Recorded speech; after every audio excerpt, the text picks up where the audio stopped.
Ang Matthew chapter 25 verse 41 to 46 ay isa sa pinakamahalagang talata sa Bagong Tipan, naglalarawan ng paghuhukom sa huling araw. Sa bahaging ito ng sermon ni Jesus, binibigyang diin niya ang kahalagahan ng ating mga gawa, lalo na ang ating pagtrato sa kapwa. Bilang batayan ng ating pagtanggap ng kaligtasan o kaparusahan, ayon kay Jesus, sa huling paghuhukom, ang mga taong nasa kaliwa ay hatulan ng paglayo mula sa Diyos at paparusahan sa walang hanggang apoy na inihanda para sa dyablo at sa kanyang mga anghel. Ang dahilan ng kanilang kaparusahan ay hindi dahil sa kawalan ng pananampalataya lamang, kundi dahil sa kanilang kabiguan na magpakita ng pagmamalasakit at pagkakagawang gawa sa mga nangangailangan. Hindi nila pinakain ang nagugutom, hindi nila pinainom ang nauuhaw, hindi nila tinulungan ang mga dayuhan, hindi nila dinamitan ng mga hubad, at hindi nila dinalaw ang mga may sakit at bilanggo. Kapansin-pansin dito ang pagkakabit ng pagmamahal sa Diyos at pagmamahal sa kapwa, kung paano natin tinrato ang pinakamaliit sa ating mga kapatid ay itinuring ni Jesus bilang direktang pagtrato sa Kanya.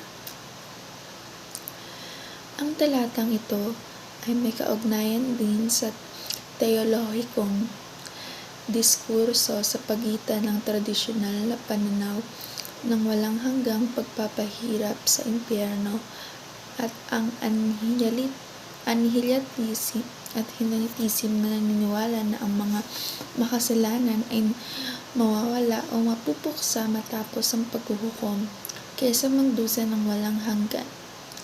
Ang walang hanggang kaparusahan na binanggit dito ay karaniwang ginagamit na argumento laban sa annihilationism,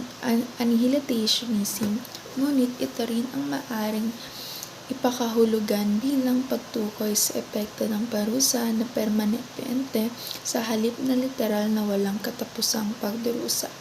Sa kabila ng iba't ibang interpretasyon, ang pangunahing mensahe ng talata ay nananatiling malinaw. Ang bawat tao ay huhusgahan hindi lamang sa kanilang pananampalataya, kundi sa kanilang mga aksyon, lalo na sa kanilang pagtrato sa mga nangangailangan.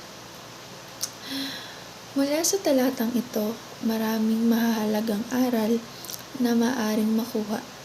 Una, binibigyang diin nito ang ating responsibilidad bilang mga Kristiyano na maglilingkod at magmamalasakit sa kapwa, lalo na sa mga mahihirap at nangangailangan. Ang pagpapakita ng pagmamahal sa kanila ay isang paraan ng pagpapakita ng pagmamahal sa Diyos. Pangalawa, pinapaalala sa atin na hindi sapat ang pagkakaroon ng pananampalataya lamang. Kailangan isabuhay ito sa pamamagitan ng konkretong gawa. Ang kabutihan ay pagkakawang gawa ay mahalagang aspeto ng ating relasyon sa Diyos. Pangatlo, ang ating pagkilos o kawalan nito ay may direktang epekto sa ating espiritual na kapalaran. Ang hindi paggawa ng mabuti sa kapwa ay kasing bigat ng paggawa ng kasamaan. Pang-apat, tinatawagan tayo ng talatang ito na maging handa para sa darating na araw ng paghuhukom at patuloy na gagawin ng tama habang may pagkakataon pa.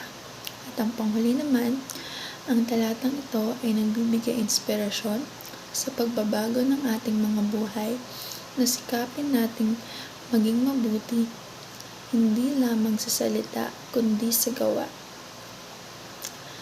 Ang Matthew chapter 25 verse 41 to 46 ay isang paalala sa ating lahat na ang pananampalataya at gawa ay dapat magkasama.